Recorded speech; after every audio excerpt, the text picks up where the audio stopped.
Then came, the next threshold. After 15 years, we could feel it.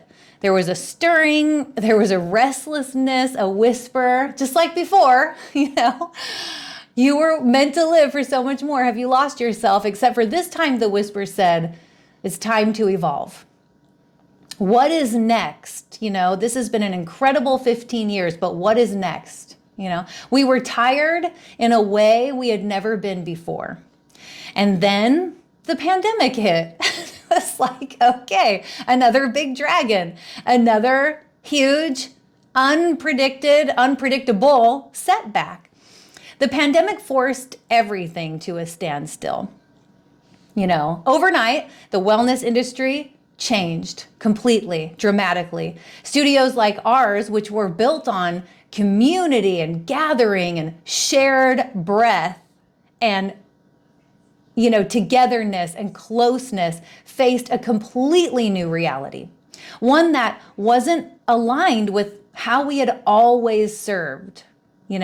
Around that same time, the building we had poured so much love and blood and sweat and tears into was sold to a group of aggressive developers who began, quickly reshaping the neighborhood and pushing us out almost overnight. It felt a lot like the universe just took over and was like, well, here you go. Here's your next step. This is where you're meant to be now.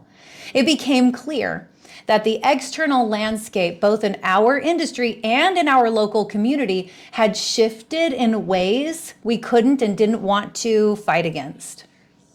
The universe was guiding us. And that's the story we chose on purpose, guidance and gratitude.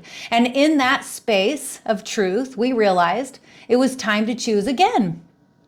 Not how do we hold on, but what are we ready to create next? And for the first time in 15 years, we had the opportunity to dream beyond the walls we had built. Getting choked up again and reimagine everything again. Closing the studio was one of the hardest decisions we've ever made because it wasn't just a business. It was a chapter of our hearts, a chapter of our lives. It was a chapter of our family's story. And letting it go cracked us open.